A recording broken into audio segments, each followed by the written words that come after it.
ಓಂ ನಮೋ ವಾಲ್ಮೀಕಿಯೇ. ನಮಸ್ಕಾರ ಬಂಧುಗಳೇ. ನಾನು ನಿವೃತ್ತ ಪ್ರಾಧ್ಯಾಪಕ ಡಾಕ್ಟರ್ ಅರ್ಜುನ್ ಪಂಗಣ್ಣವರ್. ಹೇ ಸೀತಾರಾಮ್ ವಾಹಿನಿಯ ವಾಲ್ಮೀಕಿ ರಾಮಾಯಣ ಅಂದು ಇಂದು ಚಿಂತನ ಕಾರ್ಯಕ್ರಮಕ್ಕೆ ತಮ್ಮೆಲ್ಲರಿಗೂ ಸ್ವಾಗತ.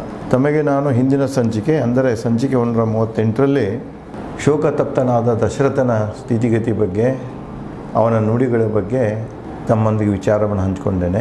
ಅದೇ ವೇಳೆ ಕೌಶಲ್ಯ ಕೂಡ ನಮ್ಮ ರಾಮ ನಮ್ಮನ್ನು ಅಗಲಕ್ಕೆ ಕಾರಣ ಅಂದರೆ ನಾನೇನಾದರೂ ಹಿಂದೆ ತಪ್ಪು ಮಾಡಿರಬೇಕು, ಆಕಳನ್ನು ಕೊಂದಿರಬೇಕು, ಆಕಳನ್ನು ಕರುವಿನಿಂದ ಬೇರ್ಪಡಿಸಿರಬೇಕು, ಆ ಒಂದು ಪೂರ್ವಜನ್ಮದ ಪಾಪದ ಫಲ ಇವತ್ತು ನನ್ನ ಮಗನಿಂದ ದೂರ ಮಾಡಿದೆ ಅಂತ ಹೇಳಿ ಅವಳು ದುಃಖವನ್ನು ತೋಡ್ಕೊಳ್ತಾಳೆ. ಅದನ್ನೆಲ್ಲ ಸುಮಿತ್ರ ಕೇಳ್ತಾ ಇರ್ತಾಳೆ. ರಾತ್ರಿ ಆಗಿರ್ತದೆ. ಇಲ್ಲಿ ಒಂದು ನೋಡಿ, ಕೌಶಲ್ಯನ ನೆರಳಾಗಿ ಸುಮಿತ್ರ ಇರ್ತಾಳೆ. ಯಾವಾಗಲೂ ಕೌಶಲ್ಯನ ಜೊತೆಗೆ ಇರ್ತಾಳೆ. ಅವನ ಅರಮನೆಯಲ್ಲಿ ಇರ್ತಾಳೆ. ಒಂದು ಕಡೆಗೆ ಕೌಶಲ್ಯ ಮಗನ ಒಂದು ಅಗಲಿಕೆಯಿಂದ ದುಃಖ ಪಡ್ತಾ ಇರೋದರಿಂದ, ಮತ್ತೊಂದು ಕಡೆಗೆ ದಶರಥ ಅದನ್ನು ಖಿನ್ನತೆಗೊಳಗಾದ ಎರಡೂ ಸ್ಥಿತಿಗತಿಗಳನ್ನು ಅರ್ಥ ಮಾಡಿಕೊಂಡು ಇಲ್ಲಿ ನೋಡಿ, ಅವಳಲ್ಲೇನೂ ಸಾಕಷ್ಟು ದುಃಖ ಇರ್ತದೆ. ಅವಳ ಮಗನೂ ಹೋಗಿರ್ತಾನೆ. ಲಕ್ಷ್ಮಣ ಕೂಡ 14 ವರ್ಷ ರಾಮನೊಂದಿಗೆ ವನವಾಸಕ್ಕೆ ಹೋಗಿರ್ತಾನೆ. ತಾನೇ ಮಗನಿಗೆ ಒಂದು ಪ್ರೇರಣೆಯನ್ನು ನೀಡಿರ್ತಾಳೆ. ಆಕೆ ಅಣ್ಣನ ರಕ್ಷಣೆ ಮಾಡಬೇಕು, ತಾಯಿಯಂತೆ ಸೀತೆಯನ್ನು ಕಾಣಬೇಕು, ಇವೆಲ್ಲ ಬೋಧನೆಗಳ ಮೂಲಕ ಅವರನ್ನು ಇದು ಮಾಡ್ತಾಳೆ. ಇಲ್ಲಿಯೂ ಕೂಡ ನೋಡಿ, ಇಷ್ಟೆಲ್ಲ ದುಃಖ ಇದ್ದರೂ ಕೂಡ, ಅವರಷ್ಟೇ ದುಃಖ ಇದ್ದರೂ ಕೂಡ ಅವಳೇನು ಮಾಡ್ತಾಳಂದ್ರೆ, ತನ್ನ ದುಃಖವನ್ನು ಬದಿಗಿಟ್ಟು ಈ ಕೌಶಲ್ಯ ಏನು ಒಂದು ಪೂರ್ಣವಾಗಿ ಕುಸಿದು ಬೀಳ್ತಿರ್ತಾಳೆ, ದುಃಖಕ್ಕೇನು ಸಂಪೂರ್ಣವಾಗಿ ಮುಳುಗ್ತಿರ್ತಾಳೆ, ಆಕೆಗೆ ಸಮಾಧಾನದ ಮಾತುಗಳನ್ನು ಯಾರು ಸುಮಿತ್ರ ಹೇಳ್ತಾಳೆ. ಯಾವ ರೀತಿ ಹೇಳ್ತಾಳೆ ಅನ್ನೋದನ್ನು ಇಲ್ಲಿ ವಾಲ್ಮೀಕಿಯವರು ಈ ರೀತಿಯಾಗಿ ಬರೆದಿದ್ದಾರೆ. ಮಧ್ಯರಾತ್ರಿ ಕೌಶಲ್ಯಳ ಪ್ರಲಾಪ ಆಲಿಸಿ ಸುಮಿತ್ರ ಸಾಂತ್ವನ ಹೇಳುವಳು. ಆಕೆ ಗೋಳು ಆಕೆ ಅಳೋದನ್ನು ನೋಡ್ತಾಳೆ, ದಶರಥ ಬಡಬಡಿಸೋದನ್ನು ನೋಡ್ತಿರ್ತಾಳೆ, ಎಲ್ಲನೂ ಜೊತೆಗೆ ಇರ್ತಾಳೆ.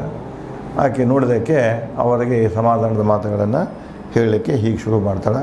ಓ ಪೂಜ್ಯಳೆ, ನೋಡಿ ಆಕೆ ಸವತಿ, ಆಕೆ ಅವಳು ಕೂಡ ದಶರಥನ ಹೆಂಡತಿನ ಆಕೆ. ಆದರೂ ಕೂಡ ಕೌಶಲ್ಯ ಆಕೆ ಧರ್ಮಪತ್ನಿ ಅಂದರೆ ಮೊದಲೇ ಪತ್ನಿ ಆಗಿದ್ದರಿಂದ ಅವಳಿಗೆ ಬಹಳ ಒಂದು ಗೌರವವನ್ನು ಕೊಡ್ತಿದ್ದಳು. ಆಕೆ ಪೂಜ್ಯಳಂತಲೇ ಕಾಣ್ತಿದ್ದಳು. ಅದಕ್ಕೆ ಆಕೆ ಸಂಬೋಧನೆಯಲ್ಲಿ ಕೂಡ ಅವಳು ಯಾವ ರೀತಿಯಾಗಿ ಕೌಶಲ್ಯನನ್ನು ಒಂದು ಗೌರವದಿಂದ ನೋಡ್ತಿದ್ದಳು ಅನ್ನೋದನ್ನು ಇಲ್ಲಿ ವಾಲ್ಮೀಕಿಯವರು ಹೇಳ್ತಾರೆ. ಓ ಪೂಜ್ಯಳೆ, ದುಃಖಿಸದಿರು. ರಾಮ ಸದ್ಗುಣಿ, ಪರಾಕ್ರಮಿ ತಂದೆಗೆ ಯೋಗ್ಯ ಪುತ್ರನು. ದಶರಥ ಸದ್ಗುಣಿ, ಮಹಾಪರಾಕ್ರಮಿ ದಶರಥ. ಅವನಿಗೆ ತಕ್ಕಂತೆ ಅವನ ಮಗ ಯಾರಪ್ಪ ಅಂದರೆ ರಾಮ. ರಾಮನ ಬಗ್ಗೆ ದುಃಖಿಸಬೇಡ. ರಾಮ ಎಲ್ಲಿದ್ದರೂ, ನೀನು ಅರಣ್ಯದಲ್ಲಿದ್ದರೂ ಕೂಡ ರಾಮ ತನ್ನನ್ನು, ತನ್ನ ತಮ್ಮನನ್ನು, ತನ್ನ ಮಡದಿಯನ್ನು ರಕ್ಷಿಸಿಕೊಳ್ಳುವಂಥ ಕ್ಷಮತೆಯನ್ನು ರಾಮ ಹೊಂದ್ಯಾಣ. ಅದಕ್ಕೆ ನೀ ಅಷ್ಟೊಂದು ರಾಮನ ಅಸಹಾಯಕ ಜೀವನ ತೆಗಿತಾನೆ ಅನ್ನೋದನ್ನು ನೀನು ತಿಳ್ಕೊಳ್ಬೇಡ ಅಂಥೇಳಿ ಸಮಾಧಾನ ಪಡಿಸ್ತಾಳೆ.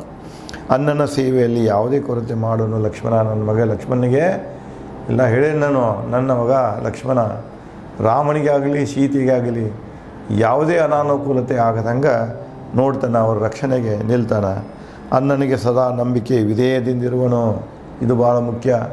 ಅಂತಂಬರಿದ್ದಲ್ಲಿ, ಅಣ್ಣ ತಮ್ಮರ ಮಧ್ಯದಲ್ಲಿ ಒಂದು ಏನಪ್ಪ ಅಂದ್ರೆ ನಿಷ್ಠೆ ಇರಬೇಕು, ವಿಶ್ವಾಸ ಇರಬೇಕು, ಪರಸ್ಪರರ ನಡುವೆ ಒಂದು ನಂಬಿಕೆ ಇರಬೇಕು.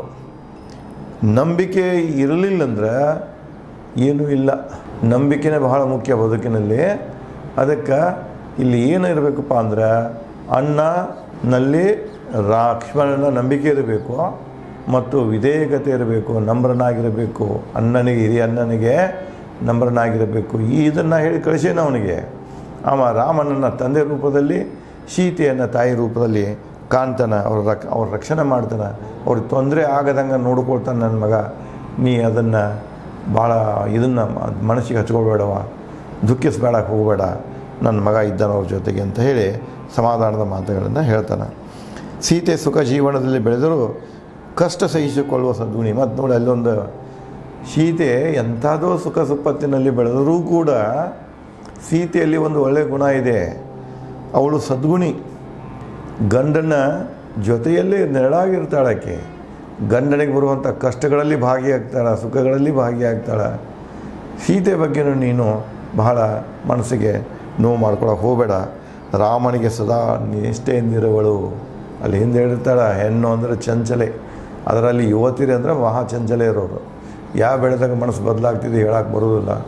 ಆದರೆ ಸೀತೆಯ ವಿಷಯದಲ್ಲಿ ಹೇಳೋದಾದರೆ ಸೀತೆ ಆ ಮನುಷ್ಯನವಳಲ್ಲ.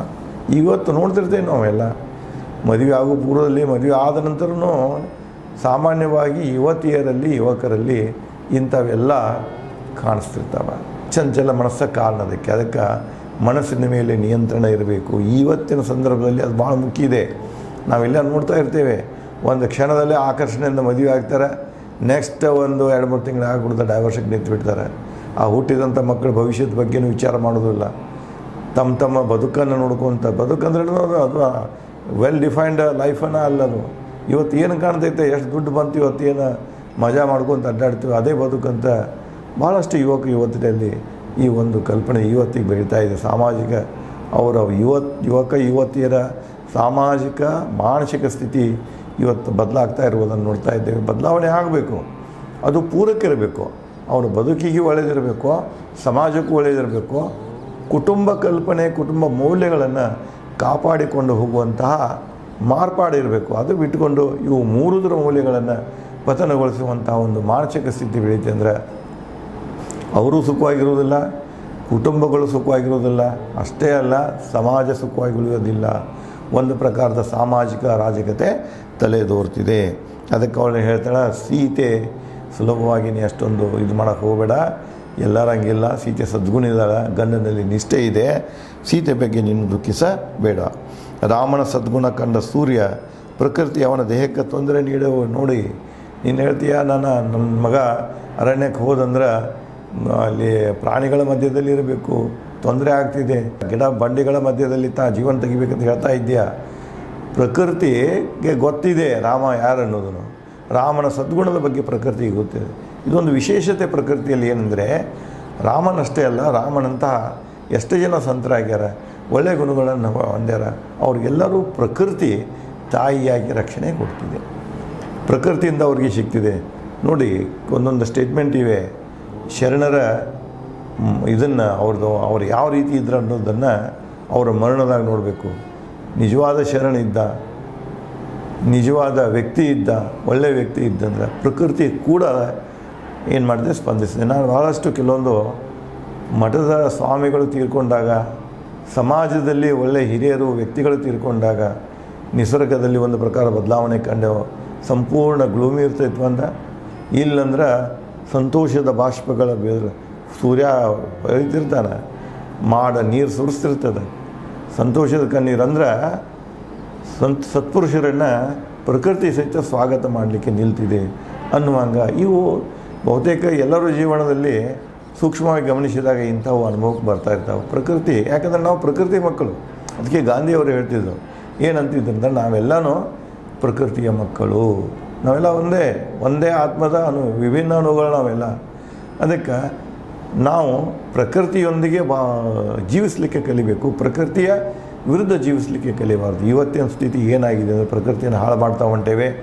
ಅದರದ್ದು ಪ್ರತಿಫಲವಾಗಿ ಅದಕ್ಕೆ ಸಂಬಂಧಪಟ್ಟಂತೆ 108 ರೋಗಗಳನ್ನು ಕೊಂಡ್ಕೊಳ್ತಾ ಇದ್ದೇವೆ. ಇವತ್ತು ಮನುಷ್ಯನಿಗೆ ಪ್ರತಿಯೊಂದರಲ್ಲಿ ರೋಗ ಬರಲಿಕ್ಕೆ ಕಾರಣ ಅಂದರೆ ನಾವು ಮಾಡುತ್ತಿರುವಂಥ ಪ್ರಕೃತಿ ಮೇಲಿನ ಅತ್ಯಾಚಾರ. ಇವತ್ತು ನೋಡ್ತಾ ಇದ್ದೀರಿ, ಪ್ರಕೃತಿ ಉದಾಹರಣೆಗೆ ಮಾವಿನ ಹಣ್ಣು, ಅದಕ್ಕೊಂದು ದಿವಸ ಇರ್ತದೆ, ಯಾವಾಗ ಹೂವು ಆಗಬೇಕಾ, ಯಾವಾಗ ಮಿಡಿಗಾಯ ಆಗಬೇಕು, ಯಾವಾಗ ಪಕ್ವ ಆಗಬೇಕು, ಯಾವಾಗ ರಸ ತುಂಬಬೇಕು, ಒಂದು ಪ್ರೊಸೆಸ್ ಇದೆ ನಿಸರ್ಗದಾಗ. ಆ ಪ್ರೊಸೆಸ್ಸಿನಲ್ಲಿ ಬಂದಂಥ ಒಂದು ಮಾವಿನ ಹಣ್ಣನ್ನು ತಿಂದು ನೋಡಿ.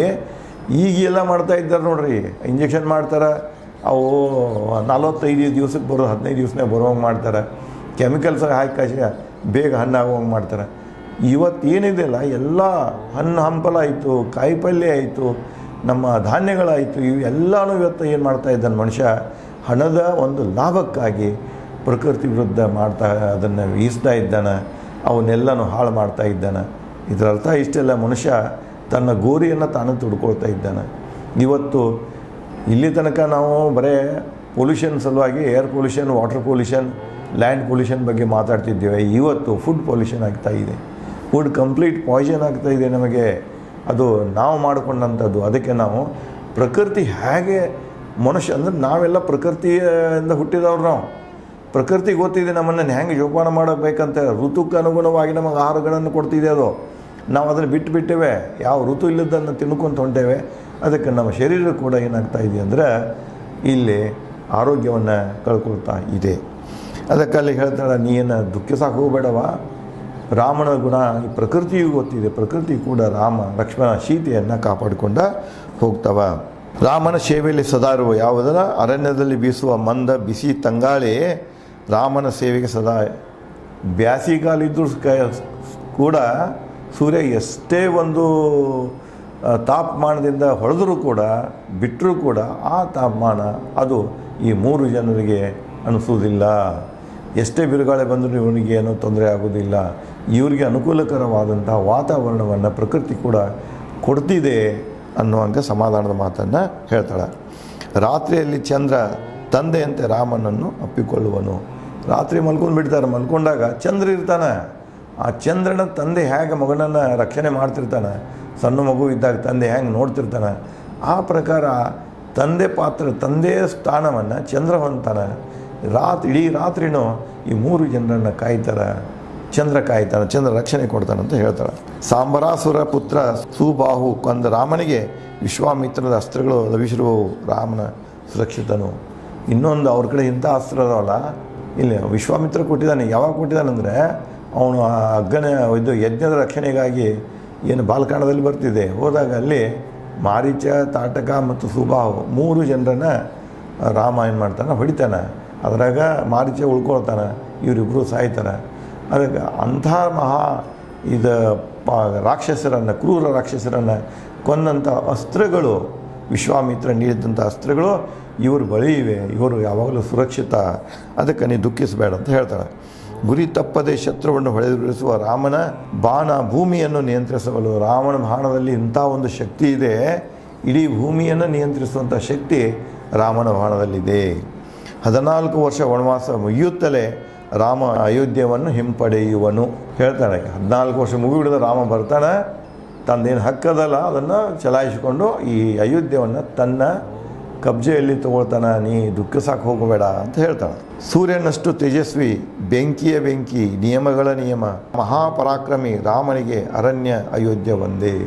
ಇಲ್ಲಿ ನೋಡಿ ವಾಲ್ಮೀಕಿಯವರು ಯಾವ ರೀತಿಯಾಗಿ ಶಬ್ದಾಲಂಕಾರಗಳಿಂದ ವರ್ಣನೆ ಮಾಡ್ತಾರೆ ನೋಡಿ. ಏನು ಹೇಳ್ತಾರಂದರೆ, ಸೂರ್ಯನಷ್ಟೇ ತೇಜಸ್ವಿ ರಾಮ. ಹೇಗದನಂದ್ರೆ ಸೂರ್ಯ ಯಾವ ರೀತಿಯಾಗಿ ಪ್ರಖರ ಶಾಖ ಎಲ್ಲ ಇದೆಯಲ್ಲ ಅವನಲ್ಲಿ, ಅವ ಹೇಗೆ ತೇಜದಿಂದ ಇಡೀ ದಿನ ಕಳೀತಾನೆ, ಅಂತಹ ತೇಜಸ್ವಿ ರಾಮನಲ್ಲಿದೆ. ಬೆಂಕಿಯ ಬೆಂಕಿ, ಭೂಮಿಯಾಗ ಎಷ್ಟೋ ಬೆಂಕಿಗಳದಾವ, ವಿಶ್ವದಲ್ಲಿ ಎಷ್ಟೋ ಬೆಂಕಿಗಳದಾವ, ಯಾವ್ಯಾವ ರೂಪದಲ್ಲಿವೆ. ಆ ಬೆಂಕಿಗಳ ಬೆಂಕಿ ಯಾರಪ್ಪ ಅಂದ್ರೆ ರಾಮ. ಆ ಬೆಂಕಿಗಳನ್ನೆಲ್ಲ ನಿಯಂತ್ರಿಸುವಂಥ ಶಕ್ತಿ ರಾಮ ಇದೆ.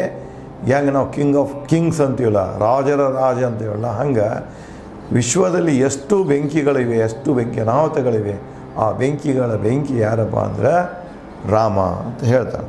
ಮುಂದುವರೆದು ನಿಯಮಗಳ ನಿಯಮ, ನಿಯತಿ ಒಂದು ನಿಯಮ. ಭೂಮಿಯಲ್ಲಿ ಸಾಕಷ್ಟು ನಿಯಮಗಳಿವೆ, ಪ್ರಕೃತಿಯಲ್ಲಿ ನಿಯಮಗಳಿವೆ, ಮಾನವ ಸಮಾಜದಲ್ಲಿ ನಿಯಮಗಳಿವೆ.